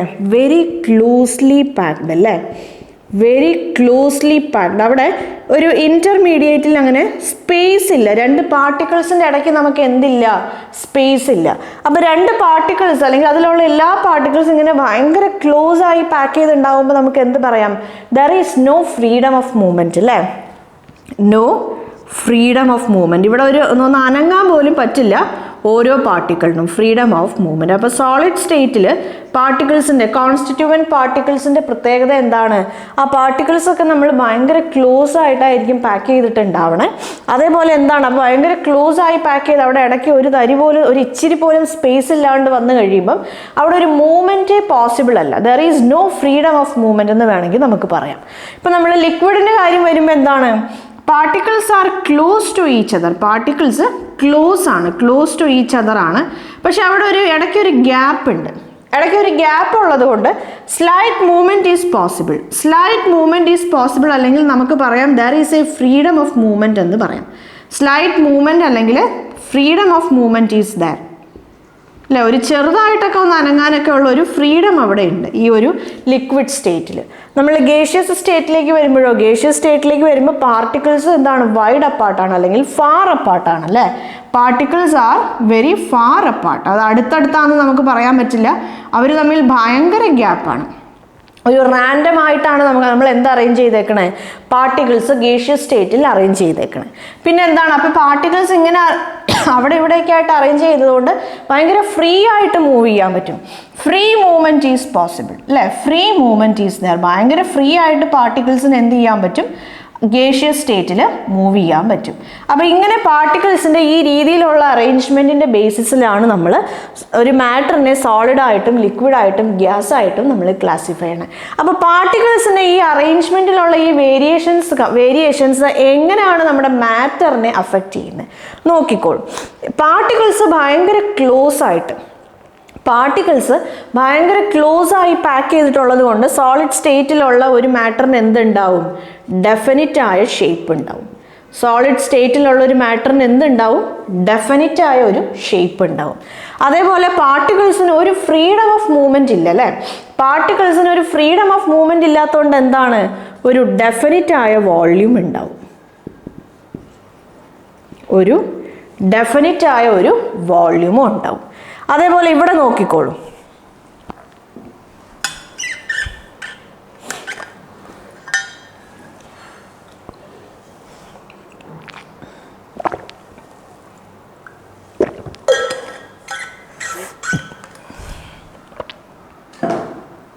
യെസ്, നമ്മൾ ലിക്വിഡിൻ്റെ കാര്യം പറയുമ്പോൾ പാർട്ടിക്കിൾസിന് കുറച്ച് ഫ്രീ ആയിട്ട് മൂവ് ചെയ്യാൻ പറ്റും. അതുകൊണ്ട് അതിന് എന്തില്ല, ഡെഫിനിറ്റ് ആയ ഒരു ഷേപ്പ് ഇല്ല. കുറച്ച് ഫ്രീ ആയിട്ട് മൂവ് ചെയ്യാൻ പറ്റും. പാർട്ടിക്കിൾസ് നമ്മൾ കുറച്ച് ലൂസായിട്ടാണ് പാക്ക് ചെയ്തേക്കണേ. So it doesn't have any definite shape. അപ്പോൾ നമുക്കൊരു എക്സാമ്പിൾ നോക്കാം. ഇപ്പോൾ നമ്മളിപ്പോൾ ഒരു ബക്കറ്റിൽ നമ്മൾ ആ ഒരു വെള്ളം നിറച്ച് കഴിഞ്ഞാൽ ഇപ്പോൾ നമുക്കൊരു ആദ്യം ഒരു സോളിഡ് സ്റ്റേറ്റിൻ്റെ ഒരു എക്സാമ്പിൾ നോക്കാം. ഇപ്പോൾ ഈ മാർക്കർ ഒരു സോളിഡ് സ്റ്റേറ്റിലുള്ള ഒരു സാധനമാണെന്ന് ഞാൻ പറയുകയാണ്. അപ്പം ഞാൻ ഈ മാർക്കറിനെ ഇപ്പോൾ ഒരു ബക്കറ്റിൽ ഞാൻ വെച്ചു എന്നിരിക്കട്ടെ. ഒരു സ്ക്വയർ ഷേപ്പിലുള്ള ഒരു ബക്കറ്റിൽ ഈ മാർക്കർ ഞാൻ വെച്ചാലും ഈ മാർക്കറിൻ്റെ ഷേപ്പ് എന്താണ്, ഈ സിലിണ്ടറിക്കൽ ഷേപ്പാണ് ഈ മാർക്കറിനുള്ളത്. ഇപ്പം അതേസമയം ഞാൻ ഈ മാർക്കറിനെ ഒരു സ്ക്വയർ ഷേപ്പിലുള്ള ഒരു ബീക്കറിൽ ഞാൻ വെച്ചു എന്ന് വിചാരിക്കാം. അപ്പോഴും ഈ മാർക്കറിൻ്റെ ഷേപ്പ് എന്താണ്, സിലിണ്ടറിക്കൽ ഷേപ്പ് തന്നെയാണ്. നമ്മളൊരു ലിക്വിഡിൻ്റെ കാര്യം, ഒരു വെള്ളം തന്നെ നമുക്ക് എക്സാമ്പിളായിട്ട് എടുക്കാം. നമ്മൾ വാട്ടർ കൺസിഡർ ചെയ്യുന്ന സമയത്ത് ഒരു ബക്കറ്റ് ഉണ്ട് അല്ലേ. ആ ബക്കറ്റിൽ നമ്മൾ 1 ലിറ്റർ വെള്ളം ഒഴിച്ചു എന്നിരിക്കട്ടെ. അപ്പം ബക്കറ്റിൽ നമ്മൾ 1 ലിറ്റർ വെള്ളം ഒഴിച്ചെങ്കിൽ ആ ബക്കറ്റിൻ്റെ ഷേപ്പാണ് ആ വാട്ടറിൻ്റെ ഷേപ്പ്. വാട്ടറിൻ്റെ ക്വാണ്ടിറ്റി എന്താണ്, ആ 1 ലിറ്റർ ആണ്. അതേ ഞാനൊരു ബോട്ടിലിൽ ഒരു കുപ്പിയിൽ ഞാൻ ആ വെള്ളം ഒഴിച്ചു കഴിഞ്ഞാൽ ആ വാട്ടറിൻ്റെ ഷേപ്പ് എന്തായി, ആ കുപ്പിയുടെ ഷേപ്പാണ് ആ വാട്ടറിൻ്റെ ഷേപ്പ്. പക്ഷെ ആ ക്വാണ്ടിറ്റി എന്താണ്, 1 ലിറ്റർ എന്ന് പറയുന്നതിൽ ഒരു മാറ്റവും ഇല്ല. അപ്പോൾ ഏത് പാത്രത്തിൽ അല്ലെങ്കിൽ ഏതൊരു അതിനെ ഹോൾഡ് ചെയ്യുന്ന സാധനം എന്ത് തന്നെ ആയാലും ലിക്വിഡ് സ്റ്റേറ്റിലുള്ള ഒരു സാധനത്തിൻ്റെ വോള്യൂം എപ്പോഴും കോൺസ്റ്റൻ്റ് ആയിരിക്കും. പക്ഷെ അതിൻ്റെ ഷേപ്പിൽ വ്യത്യാസങ്ങളുണ്ടാവും. ബേസ്ഡ് ഓൺ ദ എന്താ പറയുക ആ ഒരു ലിക്വിഡിനെ ഹോൾഡ് ചെയ്യുന്ന ആ ഒരു പാത്രത്തിൻ്റെ അല്ലെങ്കിൽ ആ ഒരു വെസലിൻ്റെ വോട്ടവർ അതെന്ത് സാധനമായാലും അതിൻ്റെ ബേസിസിൽ ലിക്വിഡിൻ്റെ ഷേപ്പിൽ വ്യത്യാസം ഉണ്ടാവും. അതേപോലെ നമ്മൾ ഗ്യാസിൻ്റെ കാര്യം വരുമ്പോൾ ഗ്യാസിൽ എന്താണ്, നമ്മുടെ പാർട്ടിക്കിൾസ് ഭയങ്കര വൈഡ് അപ്പാർട്ടാണ്. അതേപോലെ പാർട്ടിക്കിൾസിന് ഫ്രീ മൂവ്മെൻറ്റും ഉണ്ട്. അപ്പോൾ ഇത് രണ്ടും ഉള്ളതുകൊണ്ട് ഇവിടെ നോ ഡെഫിനിറ്റ് ഷേപ്പ്, ഇവിടെ ഡെഫിനിറ്റ് വോള്യൂം. ലിക്വിഡ് സ്റ്റേറ്റിൽ നമുക്ക് എന്തുണ്ട്, ഡെഫിനിറ്റ് വോള്യൂം ഉണ്ട്. ഗ്യാസിലേക്ക് വന്നു കഴിയുമ്പോഴോ നോ ഡെഫിനിറ്റ് ഷേപ്പ്. നമുക്കിവിടെ എന്തില്ല, ഗേഷ്യസ് സ്റ്റേറ്റിലുള്ള ഒരു മാറ്ററിന് ഡെഫിനിറ്റ് ഷേപ്പും ഇല്ല, ഡെഫിനിറ്റ് വോള്യൂമും ഇല്ല. മനസ്സിലായാലും നമുക്കൊരു എക്സാമ്പിൾ നോക്കാം. ഇപ്പം ഞാനൊരു വെസൽ എടുത്തു. അപ്പോൾ ആ ഒരു വെസലിലുള്ള ഗ്യാസ് ആ വെസലിൽ എന്തോരം ഗ്യാസ് ഉണ്ടെന്ന് ഞാൻ ചെക്ക് ചെയ്യുവാണെങ്കിൽ ആ വെസലിൻ്റെ വോള്യൂം എന്താണോ അത്രയും ഗ്യാസാണ് ആ പാത്രത്തിലുള്ളത് അല്ലേ. അതേപോലെ ആ ഗ്യാസിൻ്റെ ഷേപ്പ് എന്താണോ, ആ വെസലിൻ്റെ ഷേപ്പ് എന്താണോ അതായിരിക്കും ആ സമയത്ത് ആ ഗ്യാസിൻ്റെ ഷേപ്പ്. അപ്പോൾ ഞാൻ സ്ക്വയർ ഷേപ്പിലുള്ള ഇപ്പോൾ എന്താ പറയുക 1 ലിറ്റർ കപ്പാസിറ്റി ഉള്ള ഒരു വെസൽ ഞാൻ കൺസിഡർ ചെയ്യുമ്പം ആ വെസലിലുള്ള ഗ്യാസിൻ്റെ വോള്യൂം എന്ന് പറയുന്നത് ആ വെസലിൻ്റെ കപ്പാസിറ്റി തന്നെയാണ്. അതേ ഞാനിപ്പോൾ എന്താ പറയുക ഒരു 2 ലിറ്റർ ഉള്ള ഒരു വെസൽ ഞാൻ എടുത്തു കഴിഞ്ഞാൽ അതിലുള്ള ഗ്യാസിൻ്റെ ഒരു എന്താ പറയുക വോള്യൂം എന്തായിരിക്കും 2 ലിറ്ററായി. ഷേപ്പ് എന്താണ് ആ 2 ലിറ്റർ വെസലിൻ്റെ ഷേപ്പ് എന്താണോ അതായി. അപ്പോൾ അതേപോലെ ഇപ്പോൾ നമ്മൾ ഈ ഒരു റൂമിൻ്റെ ഈ ഒരു സ്പേസ് നമ്മൾ കൺസിഡർ ചെയ്യുമ്പം ഈ റൂമിൻ്റെ വോള്യൂം എന്താണോ അത്രയും ഗ്യാസാണ് ഈ റൂമിലുള്ളത്. ഈ റൂമിൻ്റെ ഒരു ഷേപ്പ് എന്താണ്, ആ ഒരു ഷേപ്പാണ് നമുക്ക് ഗ്യാസിന് വേണമെങ്കിൽ നമുക്ക് പറയാം. അപ്പോൾ നമുക്ക് എന്ത് പറയാം, നമ്മുടെ ഒരു മാറ്റർ ഗേഷ്യസ് സ്റ്റേറ്റിലാണെങ്കിൽ അതിനൊരു ഡെഫിനിറ്റ് ആയ ഒരു ഷേപ്പും ഉണ്ടാവില്ല, ഡെഫിനിറ്റ് ആയ ഒരു വോള്യൂമും ഉണ്ടാവില്ല. പക്ഷെ നമുക്ക് സോളിഡ് സ്റ്റേറ്റ് ആണെങ്കിൽ ഡെഫിനിറ്റ് ആയ ഷേപ്പും ഉണ്ടാവും, ഡെഫിനിറ്റ് ആയ വോള്യൂമും ഉണ്ടാവും. ലിക്വിഡ് സ്റ്റേറ്റ് ആണെങ്കിൽ അതിന് ഡെഫിനിറ്റ് ആയ ഒരു ഷേപ്പില്ല, പക്ഷെ ഡെഫിനിറ്റ് ആയ ഒരു വോള്യൂം ഉണ്ടാവും. മനസ്സിലായല്ലോ? യെസ്. അപ്പോൾ ഇതാണ് നമ്മുടെ 3 സ്റ്റേറ്റ്സ് ഓഫ് മാറ്ററും അതിലുള്ള പാർട്ടിക്കിൾസിൻ്റെ അറേഞ്ച്മെൻറ്റും. യെസ്. അപ്പോൾ മാറ്ററിൻ്റെ കാര്യം നമ്മൾ പറയുമ്പം ഒരു യൂണിവേഴ്സലി നമ്മൾ അക്സെപ്റ്റ് ചെയ്ത ഒരു ട്രൂത്താണ് matter can neither be created nor destroyed. It is interconvertible. ഒരു സ്റ്റേറ്റിലുള്ള മാറ്ററിന്, അതായത് ഒരു ഫോമിലുള്ള മാറ്ററിനെ നമുക്ക് വേറൊരു ഫോമിലേക്ക് നമുക്ക് മാറ്റാൻ പറ്റും. പക്ഷെ മാറ്ററിനെ നമുക്ക് പുതിയതായിട്ട് ക്രിയേറ്റ് ചെയ്യാനും പറ്റില്ല, നമുക്ക് മാറ്ററിനെ കംപ്ലീറ്റ് ആയിട്ട് ഡിസ്ട്രോയ് ചെയ്യാനും പറ്റില്ല. ഇപ്പോൾ നമ്മൾ ഈ എനർജിയുടെ കാര്യം അല്ലേ, ഇപ്പോൾ നമ്മൾ എനർജിയുടെ കാര്യം നമ്മൾ പറയാറുണ്ട്, energy can neither be created nor destroyed but it is interconvertible എന്ന് നമ്മൾ പറയാറുണ്ട്. അതേപോലെയാണ് മാറ്ററിൻ്റെ കാര്യവും. അപ്പോൾ നമ്മൾ പറഞ്ഞു matter can neither be created nor destroyed, it can be converted from one form to another. അപ്പോൾ മാറ്ററിൻ്റെ ഈ ഒരു conversion one form to another form എന്നുള്ള ഈ ഒരു കൺവേർഷൻ 2 ടൈപ്പ് ഉണ്ട് എന്ന് നമുക്ക് പറയാം. ഒന്നെങ്കിൽ അതൊരു ഫിസിക്കൽ ചേഞ്ച് ആയിരിക്കും, അല്ലെങ്കിൽ അതൊരു കെമിക്കൽ ചേഞ്ച് ആയിരിക്കും. അപ്പോൾ ഒരു മാറ്ററിന് കെമിക്കൽ ചേഞ്ചസ് വരാൻ വേണ്ടി അത് എന്ത് ചെയ്യും, കെമിക്കൽ റിയാക്ഷൻസിൽ പാർട്ടിസിപ്പേറ്റ് ചെയ്യും. സേ ഫോർ എക്സാമ്പിൾ ഇപ്പോൾ ഹൈഡ്രജൻ എന്ന് പറയുന്നത് ഒരു മാറ്ററാണ്, ഓക്സിജൻ എന്ന് പറയുന്നത് ഒരു മാറ്ററാണ്. അത് രണ്ടും കൂടെ കമ്പൈൻ ചെയ്ത് എന്ത് ഫോം ചെയ്യും, വാട്ടർ ഫോം ചെയ്യും. അത് രണ്ടും കൂടെ കമ്പൈൻ ചെയ്ത് വാട്ടർ ഫോം ചെയ്യും. അപ്പോൾ ഹൈഡ്രജൻ എന്ന് പറയുന്ന മാറ്ററും ഓക്സിജൻ എന്ന് പറയുന്ന മാറ്ററും ഒരു കെമിക്കൽ റിയാക്ഷനിൽ ഇൻവോൾവ് ചെയ്ത് പുതിയൊരു മാറ്റർ ഉണ്ടാക്കി. ഓക്കെ. അപ്പോൾ ഇങ്ങനെയുള്ള കെമിക്കൽ റിയാക്ഷൻസിൽ പങ്കെടുക്കുന്ന സമയത്ത് ഒരു മാറ്ററിന് എന്ത് സംഭവിക്കും, കെമിക്കൽ ചേഞ്ചസ് ഉണ്ടാവും. കെമിക്കൽ റിയാക്ഷൻസിൽ പങ്കെടുക്കുന്ന സമയത്ത് ഒരു മാറ്ററിന് ഉണ്ടാവുന്ന ചേഞ്ചാണ് കെമിക്കൽ ചേഞ്ചസ് എന്ന് നമ്മൾ പറയണം. ഇനി അതേസമയം ഒരു മാറ്ററിന് ചില സമയത്ത് ഫിസിക്കൽ ചേഞ്ചസ് ഉണ്ടാവും. അപ്പോൾ എന്താണ് ഒരു മാറ്ററിന് ഉണ്ടാവാൻ സാധ്യതയുള്ള ഫിസിക്കൽ ചേഞ്ച് എന്താണ്, അതിൻ്റെ സ്റ്റേറ്റിൽ വ്യത്യാസങ്ങൾ വരും. ചില സമയത്ത് സോളിഡ് സ്റ്റേറ്റിലുള്ള സാധനത്തെ നമുക്ക് ലിക്വിഡ് സ്റ്റേറ്റ് ആക്കാൻ പറ്റും, ലിക്വിഡ് സ്റ്റേറ്റിലുള്ള സാധനം ചിലപ്പോൾ ഗേഷ്യസ് സ്റ്റേറ്റ് ആവും, അല്ലെങ്കിൽ ഗേഷ്യസ് സ്റ്റേറ്റിലുള്ള ഒരു സാധനം സോളിഡ് സ്റ്റേറ്റ് ആവും. ഇങ്ങനെ സ്റ്റേറ്റ്സിൽ വരുന്ന മാറ്റങ്ങളെയാണ് നമ്മൾ എന്തുകൊണ്ട് ഉദ്ദേശിക്കണേ, ഫിസിക്കൽ ചേഞ്ച് കൊണ്ട് ഉദ്ദേശിക്കണേ. അപ്പോൾ ഒരു മാറ്ററിന് ഫിസിക്കൽ ചേഞ്ച് വന്നെങ്കിൽ നമ്മൾ എന്താണ് ചെയ്യേണ്ടത്, ഒന്നെങ്കിൽ നമ്മൾ ആ മാറ്ററിനെ ഹീറ്റ് ചെയ്യും, അല്ലെങ്കിൽ ആ മാറ്ററിനെ നമ്മൾ കൂൾ ചെയ്യും. അപ്പോൾ നമുക്കത് ഡീറ്റെയിൽഡ് ആയിട്ട് നോക്കാം. ഫിസിക്കൽ ചേഞ്ചസ്, മാറ്ററിൽ വരുന്ന ഫിസിക്കൽ ചേഞ്ച് എന്താണ്, ആ ഓരോ ഫിസിക്കൽ ചേഞ്ചിനെയും നമ്മൾ ഓരോ പേരിട്ട് വിളിക്കാറുണ്ട്, അതെന്താണെന്നൊക്കെ നമുക്ക് നോക്കാം. നോക്കിക്കോളൂ. അപ്പോൾ ഇവിടെ നമുക്ക് 6 കേസാണുള്ളത്. ഫിസിക്കൽ ചേഞ്ചിൻ്റെ കാര്യം നമ്മൾ പറയുമ്പം നമുക്ക് 6 കേസാണുള്ളത്. ഒന്ന് സോളിഡ് ടു ലിക്വിഡാണ്. സോളിഡിലൊരു സാധനം നമ്മൾ ലിക്വിഡിലേക്ക് ആക്കും. രണ്ടാമത്തത് എന്താണ്, ലിക്വിഡ് ടു സോളിഡ് ആണ്. ലിക്വിഡിലുള്ളൊരു സാധനം നമ്മൾ സോളിഡ് സ്റ്റേറ്റിലേക്ക് ആക്കും. ഇനി മൂന്നാമത്തെ കേസ് നമുക്ക് നോക്കാം. ലിക്വിഡ് സ്റ്റേറ്റിലുള്ള ഒരു സാധനത്തിനെ നമ്മൾ ഗ്യാസ് ആക്കി മാറ്റും.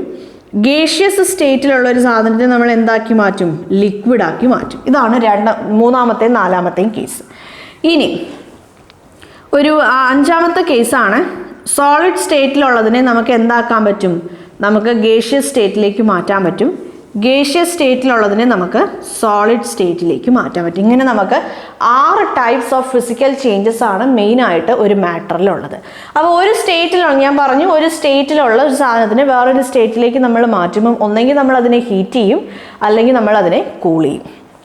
അപ്പോൾ ഇവിടെ നമ്മൾ ഓർത്തിരിക്കേണ്ട ഒരു കാര്യം, ജനറലി ഒരു സാധനം സോളിഡ് സ്റ്റേറ്റ് ആണെങ്കിൽ അതിനെ നമ്മൾ ഹീറ്റ് ചെയ്ത് കഴിയുമ്പോൾ അത് ലിക്വിഡ് സ്റ്റേറ്റ് ആവും. അതേപോലെ എഗെയിൻ നമ്മൾ അതിനെ ഹീറ്റ് ചെയ്ത് കഴിയുമ്പം അതെന്ത് സ്റ്റേറ്റ് ആവും? ഗ്യാസ് ആവും. ഇവിടെ നമ്മൾ ചെയ്യണ പ്രോസസ്സ് എന്താണ്? ഹീറ്റിംഗ് ആണ്. ഓക്കെ, ജനറലി ഒരു സാധനം നമ്മൾ എടുത്താൽ, നമ്മൾ സോളിഡ് സ്റ്റേറ്റിലുള്ള ഒരു സാധനം എടുത്താൽ അതിനെ നമ്മൾ ഹീറ്റ് ചെയ്യണ സമയത്ത് അത് എന്താവും? ലിക്വിഡ് സ്റ്റേറ്റ് ആവും. എഗെയിൻ നമ്മൾ അതിനെ ഹീറ്റ് ചെയ്യണ സമയത്ത് അത് ഗേഷ്യസ് സ്റ്റേറ്റ് ആവും. ഹീറ്റിംഗ് ആണ്. നമുക്ക് നേരെ തിരിച്ച് പറയാം, ഗേഷ്യസ് സ്റ്റേറ്റിലുള്ള ഒരു സാധനം ലിക്വിഡ് സ്റ്റേറ്റും ലിക്വിഡ് സ്റ്റേറ്റിലുള്ള ഒരു സാധനം നമുക്ക് സോളിഡ് സ്റ്റേറ്റിലേക്കും കൊണ്ടുവരാൻ പറ്റും. ഇവിടെ നടക്കുന്ന പ്രോസസ്സ് എന്താണ്? കൂളിംഗ് ആണ്. നമ്മൾ ടെമ്പറേച്ചർ റെഡ്യൂസ് ചെയ്ത് കഴിഞ്ഞാൽ ഗേഷ്യസ് സ്റ്റേറ്റിലുള്ള ഒരു സാധനം ലിക്വിഡ് സ്റ്റേറ്റ് ആവും. ലിക്വിഡ് സ്റ്റേറ്റിലുള്ള ആ സാധനം ഏത് ഫോമിലേക്കാവും? സോളിഡ് സ്റ്റേറ്റിലേക്കാവും. ചില സാധനങ്ങൾ ഡയറക്റ്റ് സോളിഡിൽ നിന്ന് ഗ്യാസിൽ നിന്ന് സോളിഡിലേക്ക് പോകും. അങ്ങനെ ചില സാധനങ്ങളുണ്ട്, അത് നമുക്ക് നോക്കാം. നമ്മുടെ 5th കേസും 6th കേസും അതാണ്. എന്താണ്, അല്ലെങ്കിൽ അതിൻ്റെ പേരെന്താണ്, അതിൻ്റെ എക്സാമ്പിൾ ഐറ്റംസ് സാധനങ്ങൾ എന്തൊക്കെയാണെന്നുള്ളത് നമുക്ക് നോക്കാം. ഇതാണ് ജനറലായി ഇങ്ങനെയാണ് നടക്കാറ്. Solid to liquid to gas heat ചെയ്യുമ്പോഴും കൂൾ ചെയ്യണ സമയത്ത് gas to liquid to solid ആണ്. ഇവിടെ നമ്മൾ ഓർത്തിരിക്കേണ്ട ഒരു കാര്യം എന്താണ്? അതായത് എപ്പോഴും ഹീറ്റ് ചെയ്യണ സമയത്ത് പാർട്ടിക്കിൾസിൻ്റെ അകൽച്ച കൂടി വരും. 2 പാർട്ടിക്കിൾസിൻ്റെ ഇടയ്ക്കുള്ള ഗ്യാപ്പ് കൂടി വരും. കൂൾ ചെയ്യണ സമയത്ത് പാർട്ടിക്കിൾസ് തമ്മിലുള്ള ഗ്യാപ്പ് കുറഞ്ഞു വരും. അപ്പോൾ ഹീറ്റ് ചെയ്യുമ്പോൾ എന്താണ്? നമുക്കറിയാം, സോളിഡ് സ്റ്റേറ്റിൽ പാർട്ടിക്കിൾസ് ഭയങ്കര ക്ലോസ് ആയിട്ടായിരിക്കും പാക്ക് ചെയ്തിട്ടുണ്ടാവുക. അത് ലിക്വിഡിലേക്ക് വരുമ്പോൾ എന്താണ്? കുറച്ച് അവർ തമ്മിലുള്ള അകൽച്ച കൂടും. കുറച്ചും കൂടെ ഹീറ്റ് ചെയ്യുമ്പോൾ എന്താണ്? കുറച്ചും കൂടെ അകൽച്ചയാവും, അല്ലേ? യെസ്. ഇവിടെ എന്താണ്? ഗേഷ്യസ് സ്റ്റേറ്റിലുള്ള സാധനം നമ്മൾ അതിനെ തണുപ്പിക്കുമ്പം അതിൻ്റെ ഇടയ്ക്കുള്ള പാർട്ടിക്കിൾസിൻ്റെ അകൽച്ച കുറയും. കുറച്ചും കൂടെ തണുപ്പിക്കുമ്പം ഭയങ്കര ക്ലോസ് ആവും, സോളിഡ് സ്റ്റേറ്റിലേക്ക് വരും. മനസ്സിലായല്ലോ? യെസ്.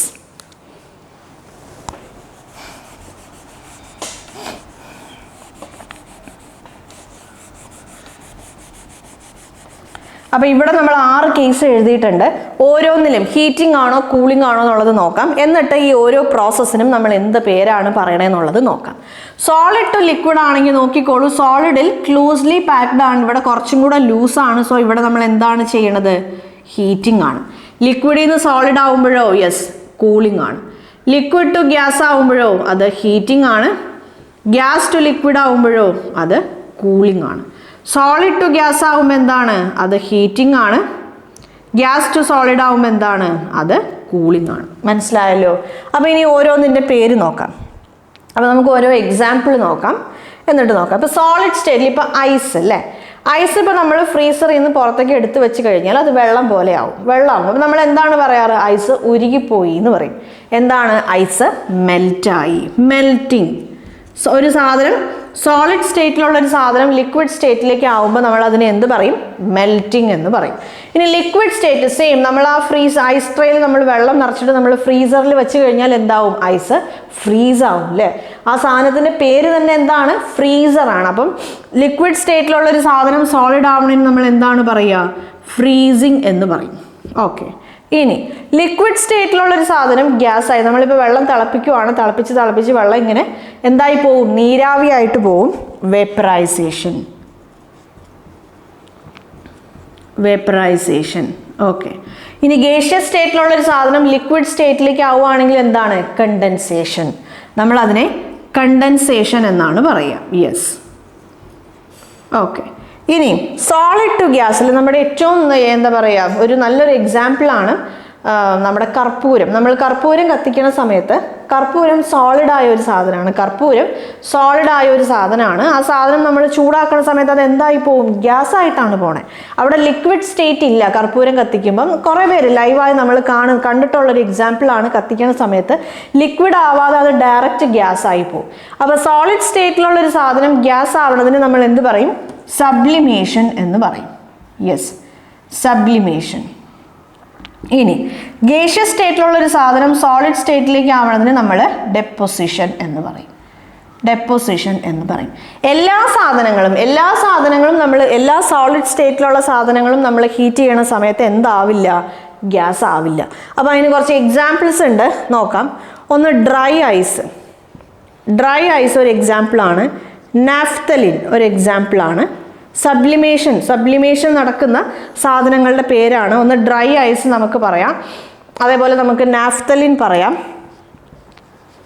അയോഡിൻ നമുക്ക് പറയാം, ക്യാംഫർ. ഇത് നാലുമാണ് മെയിനായിട്ട് സബ്ലിമേഷനും അതേപോലെ ഡെപ്പോസിഷനും. തിരിച്ച് മറിച്ചു ആവാലോ. Dry ice, naphthalene, iodine, camphor, ഈ 4 എണ്ണമാണ് സബ്ലിമേഷൻ അല്ലെങ്കിൽ ഡെപ്പോസിഷൻ്റെ എക്സാമ്പിൾസ്. മനസ്സിലായല്ലോ? യെസ്. അപ്പോൾ ഈ ഒരു സ്റ്റേറ്റിൽ നിന്ന് വേറൊരു സ്റ്റേറ്റിലേക്ക് മാറുന്ന ഫിസിക്കൽ ചേഞ്ചസിൻ്റെ കാര്യങ്ങളൊക്കെ മനസ്സിലായല്ലോ? യെസ്.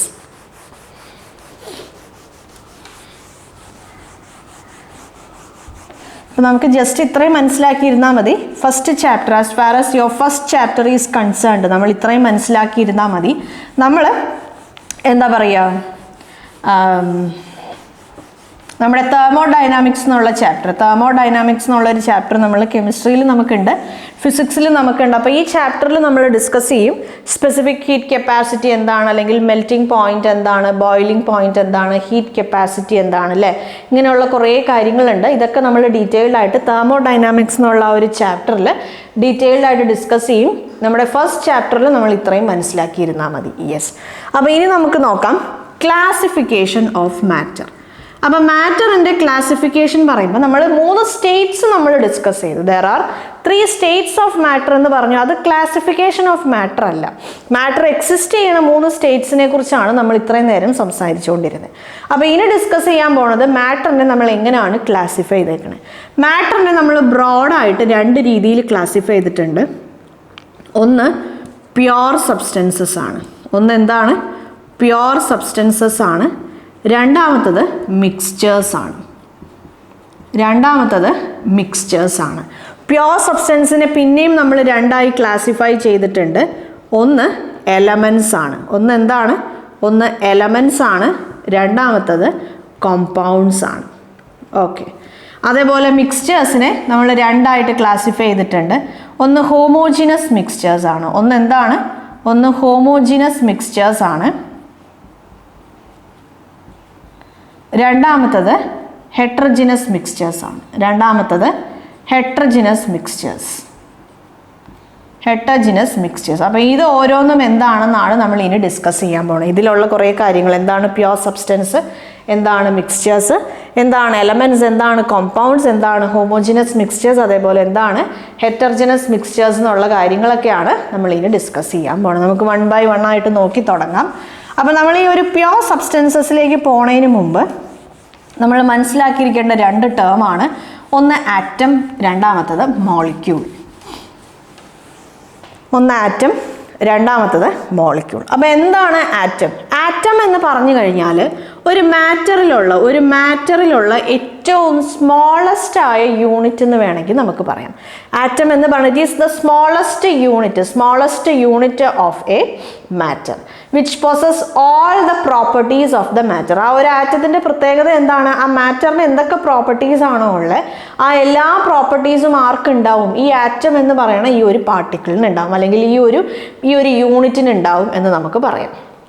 അപ്പോൾ എന്താണ് മോളിക്യൂൾ എന്ന് പറഞ്ഞു കഴിഞ്ഞാൽ ഒന്നിലധികം ആറ്റംസ് കമ്പൈൻ ചെയ്ത് ഫോം ചെയ്യുന്നതിനെയാണ് നമ്മൾ മോളിക്യൂൾ എന്ന് പറയുന്നത്.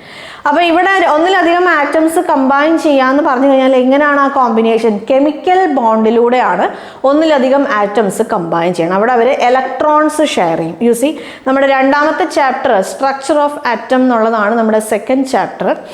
ആ ചാപ്റ്ററിൽ എന്താണ് ആറ്റം അല്ലെങ്കിൽ എന്താണ് മോളിക്യൂൾ, ആറ്റത്തിലുള്ളതല്ലേ. ആറ്റത്തിൽ നമുക്കറിയാം ന്യൂക്ലിയസ് ഉണ്ടാവും, ന്യൂട്രോൺ ഉണ്ട്, ഇലക്ട്രോൺ ഉണ്ട്, പ്രോട്ടോൺ ഉണ്ട്, കുറേ ഷെൽസ് ഉണ്ട്.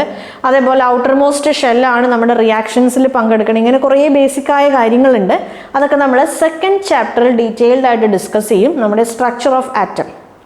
ഓക്കെ, എന്താണ് കോവാലന്റ് ബോണ്ട്, അല്ലെ ഇലക്ട്രോൺസ് ഷെയർ ചെയ്യുന്നത്, കോവാലന്റ് ബോണ്ട് എന്താണ്, കെമിക്കൽ ബോണ്ട് എന്താണ്, ഇങ്ങനെയുള്ള എല്ലാ കാര്യങ്ങളും നമ്മൾ ഡീറ്റെയിൽഡ് ആയിട്ട് നമ്മൾ എവിടെ ഡിസ്കസ് ചെയ്യും? 2nd ചാപ്റ്ററിൽ ഡിസ്കസ് ചെയ്യും. ഇപ്പം ഇത്രയും മനസ്സിലാക്കിയിരിക്കുക. ആറ്റം എന്ന് പറഞ്ഞു കഴിഞ്ഞാൽ ഏറ്റവും smallest unit of A matter എന്ന് വേണമെങ്കിൽ പറയാം. ആ ആറ്റത്തിന് എന്തുണ്ടാവും? ആ മാറ്ററിൻ്റെ എല്ലാ പ്രോപ്പർട്ടീസും ആറ്റത്തിന് ഉണ്ടാവും. ഇനി ഒന്നിലധികം ആറ്റംസ് കൂടി ചേർന്നിട്ടാണ് എന്ത് ഫോം ചെയ്യണത്? മോളിക്യൂൾ ഫോം ചെയ്യണം. അത് സിമിലർ ആറ്റംസ് ആവാം, അല്ലെങ്കിൽ ഡിഫറെൻറ്റ് ടൈപ്സ് ഓഫ് ആറ്റംസ് ആവാം. സിമിലർ ആറ്റംസ് ആവാം, അല്ലെങ്കിൽ ഡിഫറെൻറ്റ് ടൈപ്സ് ഓഫ് ആറ്റംസ് ആവാം. എങ്ങനെ ആയാലും കുഴപ്പമില്ല. ഒന്നിലധികം ആറ്റംസ് കൂടി ചേർന്നിട്ടാണ് മോളിക്യൂൾസ് ഫോം ചെയ്യണത്. ഫോം ചെയ്യണ സമയത്ത് എന്താണ്? കെമിക്കൽ ബോണ്ടിങ് ആണ് അവിടെ ഉണ്ടാവുക. കെമിക്കൽ റിയാക്ഷൻസിൽ പങ്കെടുത്ത് കെമിക്കൽ ബോണ്ടിങ് ഉണ്ടാവും. സോ ആ കെമിക്കൽ ബോണ്ടിങ്ങിൽ ഇലക്ട്രോൺസ് അവിടെ ഷെയർ ചെയ്തിട്ടുണ്ടാവും. മനസ്സിലായല്ലോ? സോ അതാണ് നമ്മുടെ ആറ്റമും മോളിക്യൂളും. അപ്പോൾ നമുക്കിനി 1 by 1 ആയിട്ട് നമുക്ക് നോക്കി തുടങ്ങാം. പ്യുവർ സബ്സ്റ്റൻസസ് അല്ലേ? എന്താണ് പ്യുവർ സബ്സ്റ്റൻസസ്?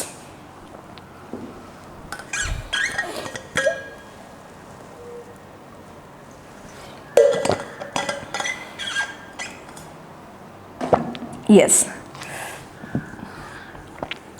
pure substances. അപ്പോൾ എന്താണ് പ്യുവർ സബ്സ്റ്റൻസസ്? പ്യുവർ നമുക്കറിയാം, ഒരു മാറ്ററിൽ എന്തുണ്ടാവും? ഒരുപാട് കോൺസ്റ്റിറ്റ്യൂവൻറ്റ് പാർട്ടിക്കിൾസ് ഉണ്ടാവും. ഒരു മാറ്റർ നമ്മൾ കണ്ടു അല്ലേ? സോളിഡ് സ്റ്റേറ്റിലായാലും ലിക്വിഡ് സ്റ്റേറ്റിലായാലും ഗേഷ്യസ് സ്റ്റേറ്റിലായാലും ഒരുപാട് കോൺസ്റ്റിറ്റ്യൂവൻറ്റ് പാർട്ടിക്കിൾസ് ഉണ്ടാവും.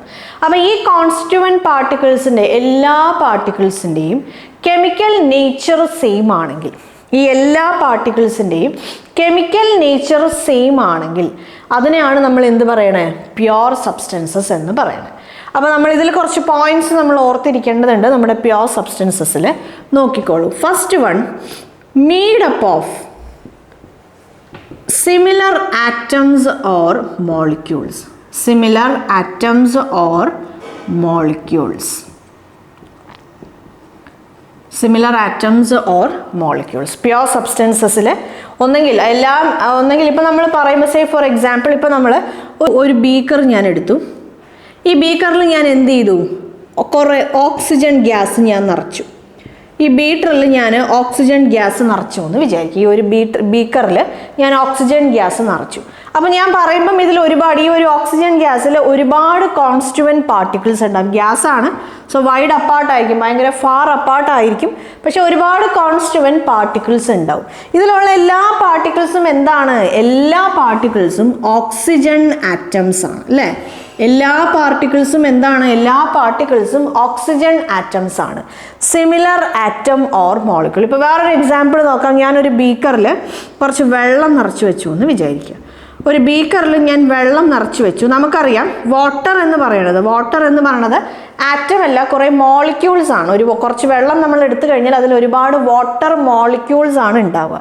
അപ്പോൾ ഇവിടെ എന്തുണ്ടാവും? ഒരുപാട് H2O മോളിക്യൂൾസ് ഉണ്ടാവും. ലിക്വിഡാണ്, സോ ഒരുപാട് ലൂസ്ലി പാക്ഡ് അല്ല, പക്ഷെ എന്നാൽ അത്യാവശ്യം ഒരു സ്പേസ് ഉണ്ടാവും അല്ലേ? ഒരുപാട് കോൺസ്റ്റിറ്റ്യൂവൻറ്റ് പാർട്ടിക്കിൾസ് തമ്മിൽ ചെറിയൊരു സ്പേസ് ഉണ്ടാവും, പക്ഷെ എന്നാൽ ഒരുപാട് സ്പേസ്, ഭയങ്കര ഒരു റാൻഡം ആയിട്ട് അവിടെ ഇവിടെയൊക്കെ ആയിട്ടാവില്ല. ചെറിയ രീതിയിൽ ഒരു ഓർഡർ ഉണ്ടാവും, ഒരു മൂവ്മെൻറ്റ് പോസിബിൾ ആയ രീതിയിൽ. ഒരുപാട് വാട്ടർ എന്ന് പറയുന്ന ആ ഒരു പ്യുവർ സബ്സ്റ്റൻസ് നമ്മൾ കൺസിഡർ ചെയ്യുമ്പോൾ അതിൽ എന്തുണ്ടാവും? ഒരുപാട് വാട്ടർ മോളിക്യൂൾസ് ഉണ്ടാവും. മനസ്സിലായോ? അപ്പോൾ എന്താണ് പ്യുവർ സബ്സ്റ്റൻസസിൻ്റെ ഫസ്റ്റ് സ്പെഷ്യാലിറ്റി അല്ലെങ്കിൽ ഫസ്റ്റ് ക്യാരക്ടറിസ്റ്റിക് എന്താണ്? It is made up of A similar atoms അല്ലെങ്കിൽ മോളിക്യൂൾസ്. അതിൽ ഒന്നെങ്കിൽ എല്ലാം ഒരേ ടൈപ്പ് ഓഫ് ആറ്റംസ് ആയിരിക്കും, അല്ലെങ്കിൽ എല്ലാ കോൺസ്റ്റിറ്റ്യൂവൻറ്റ് പാർട്ടിക്കിൾസും ഒരേ ടൈപ്പ് ഓഫ് മോളിക്യൂൾ ആയിരിക്കും. രണ്ടാമത്തത് നമ്മൾ പറയുമ്പം കോൺസ്റ്റിറ്റ്യൂവൻസ് അല്ലെങ്കിൽ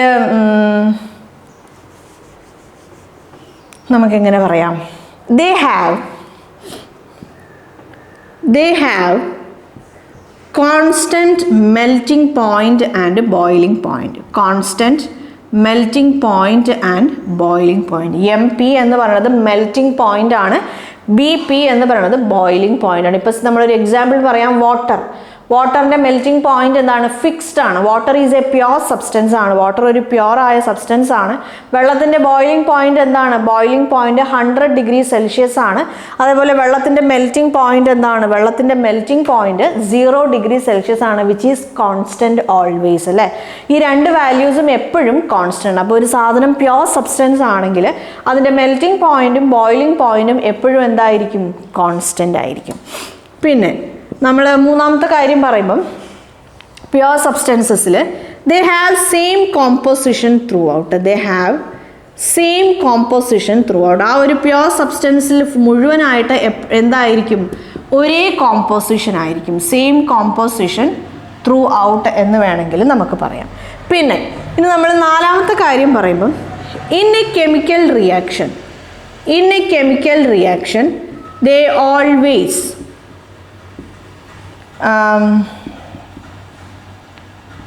they always form predictable products. Predictable products ആയിരിക്കും എന്ത്, പ്യുവർ സബ്സ്റ്റൻസസ് കെമിക്കൽ റിയാക്ഷനിൽ പങ്കെടുക്കുന്ന സമയത്ത് അതിൻ്റെ റിസൾട്ടൻ്റ് പ്രോഡക്റ്റ് എന്തായിരിക്കും എന്നുള്ളത് നമുക്ക് എന്ത് ചെയ്യാൻ പറ്റും, നമുക്ക് പ്രെഡിക്റ്റ് ചെയ്യാൻ പറ്റും. അതിൻ്റെ റിസൾട്ടൻ്റ് പ്രോഡക്റ്റ് എന്തായിരിക്കും എന്നുള്ളത് നമുക്ക് പ്രെഡിക്റ്റ് ചെയ്യാൻ പറ്റും. അഞ്ചാമത്തത് the constituent particles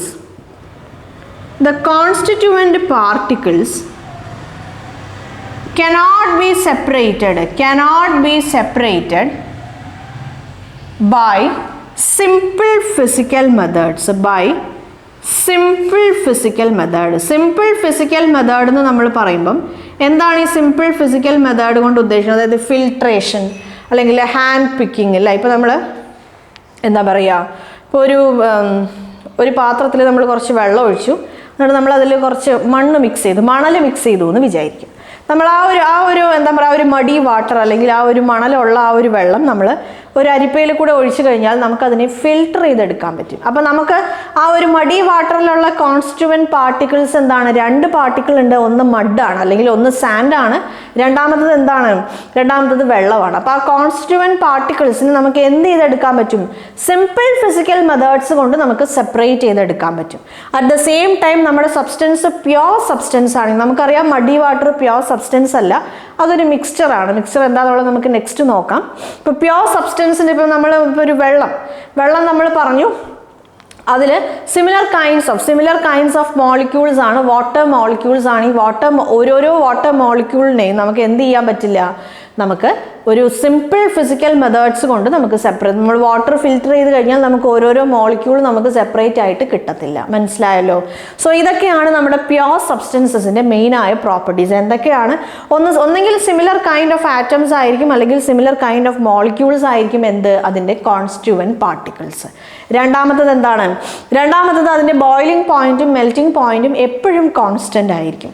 മൂന്നാമത്തത് നമുക്ക് ആ കോൺസ്റ്റിറ്റ്യൂവൻറ്റ് പാർട്ടിക്കിൾസിനെ സിമ്പിൾ ഫിസിക്കൽ മെത്തേഡ്സ് കൊണ്ട് നമുക്കതിനെ സെപ്പറേറ്റ് ചെയ്യാൻ പറ്റില്ല.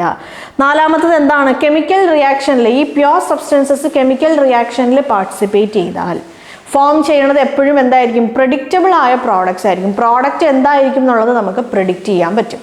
അതേപോലെ അഞ്ചാമത്തതാണ് അവർ മുഴുവനും അതിൻ്റെ ഒരു കോമ്പോസിഷൻ സെയിം ആണ്. യെസ്, സോ അതാണ് പ്യുവർ സബ്സ്റ്റൻസ്. നമ്മൾ പ്യുവർ സബ്സ്റ്റൻസിനെ നമ്മൾ പിന്നെയും രണ്ടായി ക്ലാസിഫൈ ചെയ്തായിരുന്നു. ഒന്ന് എലമെൻറ്റ്സ് ആണ്, രണ്ടാമത്തത് കോമ്പൗണ്ട്സ് ആണ്.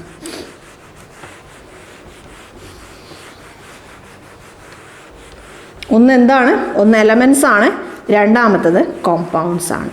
അപ്പോൾ എലമെൻറ്റ്സ് എന്ന് പറഞ്ഞു കഴിഞ്ഞാൽ എലമെൻറ്റ്സ് എന്ന് പറയുന്നത് ഒരു കെമിക്കൽ സബ്സ്റ്റൻസ് ആണ്. ആ കെമിക്കൽ സബ്സ്റ്റൻസിനെ നമുക്കിനി ഫർദർ ബ്രേക്ക് ചെയ്യാൻ പറ്റില്ല. A chemical substance which cannot be further broken into pieces, broken into any other form അല്ലെങ്കിൽ എന്താ പറയുക any other units. ഫർദർ നമുക്ക് അതിനെ നമുക്ക് പലതായിട്ട് ബ്രേക്ക് ചെയ്യാൻ പറ്റാത്ത കെമിക്കൽ സബ്സ്റ്റൻസസിനെയാണ് നമ്മൾ എന്ത് പറയണേ, എലമെൻറ്റ്സ് എന്ന് പറയണേ. എലമെൻറ്റ്സിൻ്റെ പ്രത്യേകത എന്താണ്? They are made up of similar kind of atoms. Oxygen ഒരു എലമെൻ്റാണ്, ഓക്സിജൻ. സൾഫർ ഒരു എലമെൻ്റാണ്, ഫോസ്ഫറസ് ഒരു എലമെൻ്റാണ് അല്ലേ. എല്ലാ മെറ്റൽസും എലമെൻറ്റ്സ് ആണ്. നോൺ മെറ്റൽസ് നമ്മൾ പീരിയോഡിക് ടേബിൾ അല്ലേ, നമ്മുടെ കെമിസ്ട്രിയിൽ ഏറ്റവും ഇമ്പോർട്ടൻ്റ് ആയിട്ടുള്ളൊരു സംഭവമാണ് പീരിയോഡിക് ടേബിൾ. പീരിയോഡിക് ടേബിൾ നമ്മൾ പഠിക്കുന്ന സമയത്ത് അതിലുള്ള എലമെൻറ്റ്സിനെ നമുക്ക് മൂന്നായി ക്ലാസിഫൈ ചെയ്യാം. ഒന്ന് മെറ്റൽസ് ആയിരിക്കും, ഒന്ന് നോൺ മെറ്റൽസ് ആയിരിക്കും, മൂന്നാമത്തത് മെറ്റലോയിഡ്സ് ആയിരിക്കും. മെറ്റൽസ്, നോൺ മെറ്റൽസ്, അതേപോലെ മെറ്റലോയിഡ്സ്. മെറ്റൽ നമുക്കറിയാം അല്ലേ, നമ്മുടെ ഇപ്പോൾ ഇരുമ്പ് അല്ലെങ്കിൽ കോപ്പർ, അലുമിനിയം അങ്ങനത്തെ സംഭവങ്ങളൊക്കെയാണ് നമ്മൾ മെറ്റൽ എന്ന് പറയുന്നത്. നോൺ മെറ്റൽസ് എന്ന് പറയുമ്പം മെറ്റൽ അല്ലാത്ത സംഭവങ്ങളെല്ലാം നമുക്ക് നോൺ മെറ്റൽസിൽ ക്ലാസിഫൈ ചെയ്യാം. എന്താണ് മെറ്റലോയിഡ് എന്ന് പറഞ്ഞാൽ? മെറ്റലിൻ്റെയും നോൺ മെറ്റലിൻ്റെയും ഇടയ്ക്കാണ് വരിക. മെറ്റലോയിഡ്സിൻ്റെ ഫിസിക്കൽ പ്രോപ്പർട്ടീസ് അല്ലെങ്കിൽ കെമിക്കൽ പ്രോപ്പർട്ടീസ് മെറ്റൽസിൻ്റെയും നോൺ മെറ്റൽസിൻ്റെയും ഇടയ്ക്ക് വരും. നമ്മൾ കുറച്ചും കൂടെ എന്താ പറയുക, ആപ്റ്റായിട്ട് പറഞ്ഞാൽ, അതായത് നമുക്ക് അതിനെ കാണുമ്പം നമുക്ക് ആ ഒരു മെറ്റലോയിഡ്സിനെ കാണുന്ന സമയത്ത് ഒരു മെറ്റൽ പോലെയൊക്കെ ഇരിക്കും. പക്ഷേ അതിൻ്റെ ഒരു എന്താ പറയുക, അതിൻ്റെ ഒരു ബിഹേവിയർ അല്ലേ, അല്ലെങ്കിൽ അതിൻ്റെ കുറച്ച് പ്രോപ്പർട്ടീസൊക്കെ എന്തുപോലെ ഇരിക്കും, നോൺ മെറ്റൽസ് പോലെ ഇരിക്കും. യെസ്, മെറ്റലോയിഡ്സിൻ്റെ എക്സാമ്പിൾ നമ്മൾ പറയുമ്പോൾ നമുക്ക് പറയാം സിലിക്കൺ. സിലിക്കൺ ഒരു മെറ്റലോയിഡാണ്.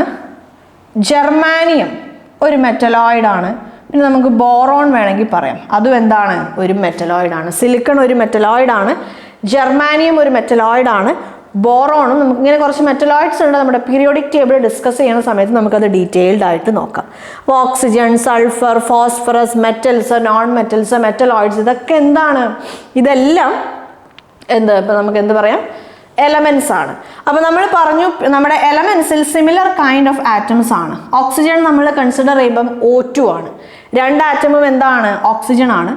8 സൾഫർ ആറ്റംസ് കൂടിയിട്ടാണ് സൾഫർ എലമെന്റ്. അപ്പോൾ നമുക്ക് അതിൽ എന്തുണ്ട്, സിമിലർ സൾഫർ ആറ്റംസ് ഉണ്ട്. P4 ഫോസ്ഫറസിന്റെ 4 ആറ്റംസ് കൂടിയിട്ടാണ് ഫോസ്ഫറസ് മോളിക്യൂൾ ഫോം ചെയ്യുന്നത്. ഫോസ്ഫറസിൽ എന്താണ്, സിമിലർ കൈൻഡ്സ് ഓഫ് ആറ്റംസ് ആയിരിക്കും എലമെന്റ്സിൽ ഉണ്ടാവുക.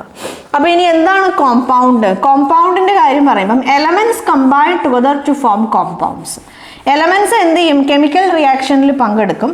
എന്നിട്ട് എന്ത് ചെയ്യും, കെമിക്കൽ റിയാക്ഷനിൽ പങ്കെടുത്തിട്ട് പുതിയ സാധനങ്ങൾ ഉണ്ടാക്കും. ഒരു ഡെഫിനിറ്റ് അതായത് elements combine together to form compounds in a definite ratio. അതായത് എലമെന്റ്സ് എങ്ങനെ കമ്പൈൻ ചെയ്യും, ഒരു പ്രത്യേക റേഷ്യോയിൽ, ഒരു പ്രത്യേക അനുപാതത്തിൽ എലമെന്റ്സ് കമ്പൈൻ ചെയ്ത് എന്ത് ഫോം ചെയ്യും, കോമ്പൗണ്ട്സ് ഫോം ചെയ്യും. കോമ്പൗണ്ട്സിന്റെ പ്രത്യേകത എന്താണ്, കോമ്പൗണ്ട്സിൽ പല ആറ്റംസ് ഉണ്ടാവും. കോമ്പൗണ്ട്സിൽ സിമിലർ കൈൻഡ്സ് ഓഫ് ആറ്റംസ് അല്ല ഉണ്ടാവണേ, കോമ്പൗണ്ട്സിൽ എപ്പോഴും പല കൈൻഡ്സ് ഓഫ് ആറ്റംസ് ഉണ്ടാവും. Say for example water, hydrogen ഉണ്ട്, ഓക്സിജൻ ഉണ്ട്. CaCO3 കാൽഷ്യം കാർബണേറ്റ്, കാൽഷ്യം ഉണ്ട്, കാർബൺ ഉണ്ട്, ഓക്സിജൻ ഉണ്ട്.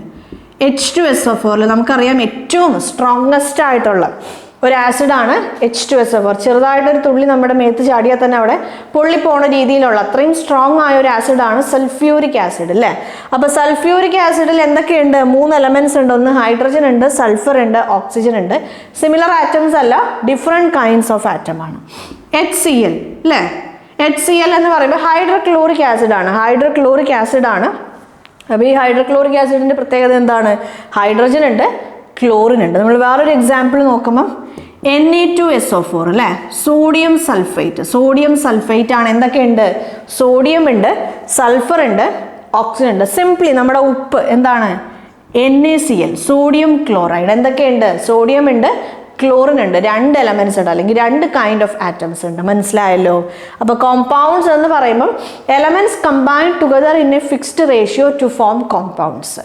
ഓക്കെ, അപ്പോൾ നമ്മളിവിടെ ശ്രദ്ധിക്കേണ്ട ഒരു കാര്യം, പല എലമെന്റ്സ് കമ്പൈൻ ചെയ്തിട്ടാണ് നമുക്ക് കോമ്പൗണ്ട്സ് ഉണ്ടാവണേ. പക്ഷേ ഇൻഡിവിജ്വൽ എലമെന്റ്സിന്റെ പ്രോപ്പർട്ടീസ് ആവില്ല ഉണ്ടാവണം നമ്മുടെ കോമ്പൗണ്ട്സിന്. ഇപ്പോൾ സേ ഫോർ എക്സാമ്പിൾ ഹൈഡ്രജൻ ഓക്സിജനും കമ്പൈൻ ചെയ്താണ് വാട്ടർ ഫോം ചെയ്യണേ.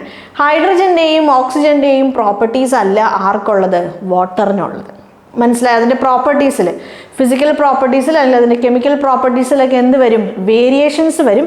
Because they are taking part in chemical reactions. ഇവിടെ കെമിക്കൽ റിയാക്ഷൻസ് നടന്നിട്ടാണ്, ഒരു എലമെന്റ്സ് കെമിക്കൽ റിയാക്ഷൻസിൽ പങ്കെടുത്തിട്ടാണ് പുതിയ കോമ്പൗണ്ട്സ് ഫോം ചെയ്യണേ. സോ അതുകൊണ്ട് ഉണ്ടാവുന്ന കോമ്പൗണ്ട്സ് അല്ലെങ്കിൽ റിസൾട്ടൻറ്റ് പ്രോഡക്ട്സിൻ്റെ കെമിക്കൽ പ്രോപ്പർട്ടീസിലും അല്ലെങ്കിൽ ഫിസിക്കൽ പ്രോപ്പർട്ടീസിലൊക്കെ അതിലുള്ള ഇൻഡിവിജ്വൽ, അതിലുള്ള ഒരു എന്താ പറയുക, എലമെന്റ്സിന് വേരിയേഷൻസ് ഉണ്ടാവും. മനസ്സിലായല്ലോ. യെസ്, അപ്പോൾ അതാണ് നമ്മുടെ പ്യോർ സബ്സ്റ്റൻസസ്. പ്യോർ സബ്സ്റ്റൻസസിനെ ബേസ് ചെയ്ത് നമ്മൾ മനസ്സിലാക്കിയിരിക്കേണ്ട കുറച്ച് കുഞ്ഞു കുഞ്ഞു കാര്യങ്ങൾ ഇതൊക്കെയാണ്. ഇനി നമുക്ക് നോക്കാം മിക്സ്ചേഴ്സ് അല്ലേ.